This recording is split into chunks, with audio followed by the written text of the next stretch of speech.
അസ്സലാമു അലൈക്കും വറഹ്മത്തുള്ളാഹി. അൽഹംദുലില്ലാഹി വസല്ലല്ലാഹു അലാ നബീന മുഹമ്മദ്. ഞാൻ ഒരാളെ പരിചയപ്പെട്ടു. അപ്പോൾ അദ്ദേഹം പറഞ്ഞു, ഞാൻ പഴയ ജീവിതമല്ല, പുതിയ ജീവിതമാണ്. അപ്പോൾ ഞാൻ ചോദിച്ചു, എന്താണ് നിങ്ങളുടെ മാറ്റം?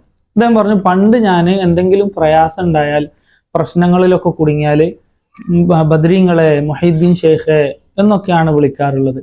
അള്ളാഹുവിൻ്റെ കൂടെ അള്ളാഹുവിൻ്റെ അമ്പിയാക്കളെയും ഔലിയാക്കളെയും ഒക്കെ വിളിക്കുമായിരുന്നു.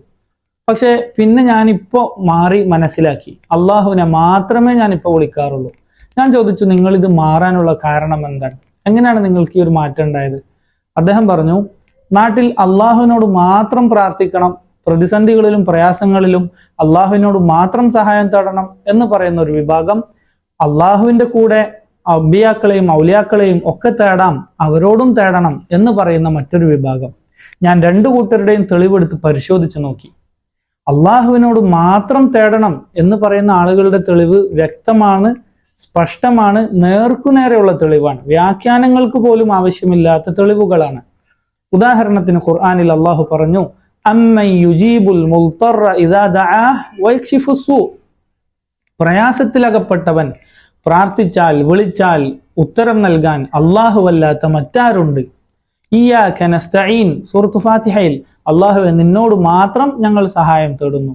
അതുപോലെ അള്ളാഹു പറയുന്നു, വഖാല റബ്ബുക്കും ഉദ്ഉനി അസ്തജിബ് ലക്കും. അള്ളാഹു പറഞ്ഞിട്ടുണ്ട്, നിങ്ങൾ എന്നോട് പ്രാർത്ഥിച്ചോളൂ, ഞാൻ നിങ്ങൾക്ക് ഉത്തരം നൽകാം.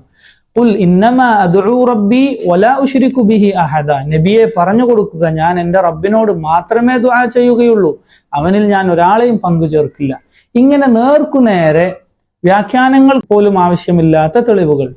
എന്നാൽ മറ്റേ കൂട്ടരോ, അള്ളാഹുവിൻ്റെ കൂടെ ബദ്രീങ്ങളെ, മുഹീദ്ദീൻ ഷെയ്ഖെ എന്ന് വിളിക്കണമെന്ന് പറയുന്നവരോ, അവരുടെ തെളിവുകൾ ഒന്നുകിൽ കെട്ടിച്ചമച്ച പുതിയതായി ഉണ്ടാക്കിയ തെളിവുകൾ, അല്ലെങ്കിൽ ദുർബലമായ ഹദീസുകൾ, മുൻഗാമികൾ വ്യാഖ്യാനിക്കാത്ത വ്യാഖ്യാനങ്ങൾ, ഒന്നിനും കൃത്യമായ രേഖകളില്ല. അതുകൊണ്ട് ഞാൻ എന്ത് വന്നാലും അള്ളാഹുവിനോട് മാത്രം തേടാൻ തീരുമാനിച്ചു എന്ന് അദ്ദേഹം പറഞ്ഞു.